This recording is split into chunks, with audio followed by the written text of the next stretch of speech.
At Liberty Forum a couple of weeks ago, there was a screening of the documentary Do Not Resist. And let me tell you, you do not want to resist watching this very important movie. Thank you for joining me on the 30th episode of the LAVA Spurt. Do not resist this movie.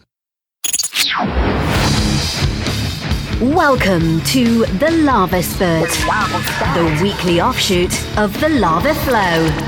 Channeling the flow of information to the libertarian, anarcho-capitalist, voluntarist, and agorist community.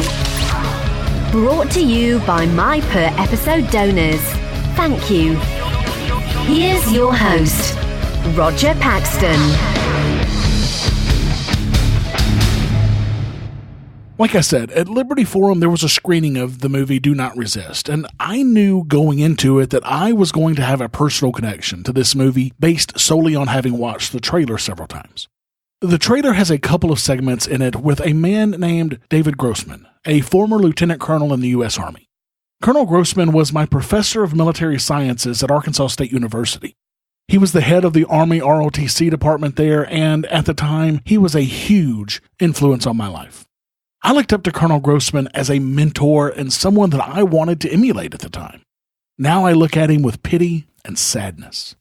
But all that aside, you definitely want to catch this movie. If you have an Amazon Prime subscription, the movie is available for free on Amazon Video. You can also download this movie from torrent sites like Pirate Bay. I have links to both in the show notes to this episode at thelavaflow.com/TLS30. The movie opens up with protests in Ferguson, Missouri, shortly after the shooting of Michael Brown. It shows the terror, the pain, and the sadness that the community was facing. It also shows the very draconian tactics of the police in Ferguson, from curfews to tear gas, from armored vehicles to full military combat equipment worn and used by the officers. It looked much more like something you would expect in a foreign country, where American military forces are sweeping a city. It was not something that you would expect to see in America. And once most of the smoke had cleared from that night of violence, two officers are walking away from the scene. One says to the other, "Have fun?" with a huge smile on his face. Then he says, "Shield bump," and bumps his buddy's riot shield with his own in a salute to victory. It was fucking disgusting to watch. The glee, the ecstasy, the sheer joy on this officer's face made me sick. Then the movie cuts to a scene of a training class by David Grossman, my former professor of military sciences, giving a talk to a room full of officers. He says things like, "You fight violence. What do you fight it with? Superior violence. Righteous violence, yeah? Violence is your tool. Violence is your enemy. Violence is a realm we operate in. You are men and women of violence. You must master it, or it will destroy you, yeah?" Now, so much for these guys being peace officers. He then says one of the most disturbing things I've ever heard in my fucking life. Cop says, "Knock down, drag out, fight, cuff them and stuff them. Finally get home at the end of the shift, and..." Cop says, "Gunfight, bad guys down.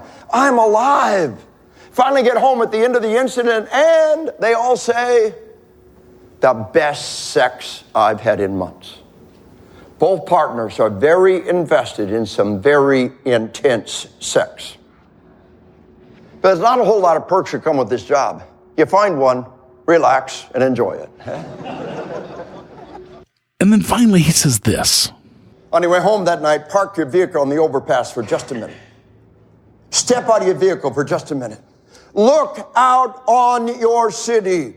Look at your citizens going about their lives. And know deep in your gut that today, at the risk of your life, you made their world a better place, whether they know it or not. Then walk up that bridge rail, put your hands on that rail, look out on your city, and let your cape blow in the wind. This is absolutely disgusting. And this guy used to be a big mentor of mine. I want to vomit. But there's more on this fuckstick later in the show. Another personal connection I have to this movie is that one section of the movie is actually from Concord, New Hampshire. at local town meetings in 2013 where the police chief of Concord is asking the city council to accept a $250,000 grant from the Department of Homeland Security to purchase a Bearcat, an armored military vehicle. Now, this was before my time in New Hampshire, but some of my friends in the Free State Project actually spoke at the town meeting for this, trying to get this grant shut down. Of course, after tons of people spoke out against this grant, the city took the Bearcat anyway. Of course they did. The movie then talks more about the 1033 program that is being actually used to funnel this military equipment to our police forces, including an MRAP that made it to a county of 23,000 people that has had 0 murders since 2014. Another county sheriff's office only has 1 full-time officer, and that county has received 2 MRAPs since 2011. Rand Paul even mentioned 12,000 bayonets being sold to police departments as well. Bayonets! In the early 1980s, there were about 3,000 SWAT deployments a year. Today, there are between 50 and 80,000 a year. The movie shows one such SWAT deployment, where a team goes to serve a warrant for suspected possession of drugs. They raid this home and bust out the windows as a distraction, while manhandling and handcuffing anyone else on the property. In the middle of all of this is a baby of no more than 6 months old, just watching all of this happen. They tear this property apart, trying to find the alleged drugs, and they finally find their prize, a book bag with loose cannabis amounting to about 1.5 grams. They arrested one of the people on the property for possession, presumably the owner of the book bag. The arresting officer tells the man, and I kid you not, I just have a job to do, and you happen to be in the middle of it. I just have a job to do? I'm just doing my job? Are you serious? What a lame excuse. This kid that they arrested was in college, trying to better his life, and was also running a side business as well, doing lawn care. They then confiscate $800 the kid had in his pocket that he was going to use to purchase a lawnmower and a weed eater to expand his lawn care business. All of this over a couple of grams of pot that they shook out of the bottom of a book bag. What the actual fuck? The movie then gets into the technology of policing in the 21st century, talking about body cameras, license plate readers, facial recognition software, aerial surveillance, social media monitoring, drones, and the like.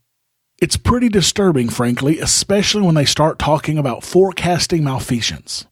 Essentially, this is looking at individual people based on the information the authorities have in their databases and use this to predict the future criminal behavior of people. This is essentially the movie Minority Report in real life. And finally, the movie returns to my former mentor, Lieutenant Colonel David Grossman, in yet another police seminar. This time he says to the police officers in the room, You ever heard the old saying, it's got to get worse before it gets better? Oh, it's going to get worse, folks. We are at war, and you're the frontline troops in this war. And folks, I want you to understand something. When they come to murder the children, the individuals who tried to disarm our cops will be hunted down. And across the nation, they will be attacked. They will be spit on. They will be driven deep into their slimy little holes so they'll never come out again. In the very near future, the idiots trying to disarm our cops. Folks, there ain't nobody in Mexico right now complaining about militarization of police. You understand? There ain't nobody in Russia complaining about militarization of police. In the very near future, you will be vindicated. The bad news, the wolf is at the door. Very bad times are coming. Good news, you have job security. Yeah, you heard it, folks. The #1 police trainer in the country says that the police are at war with us. Fuck this guy in the neck. But do yourself a favor and check this movie out. It is absolutely worth the 72 minutes it takes to watch it, especially if you get it for free at Amazon Prime or Pirate Bay. Definitely check it out.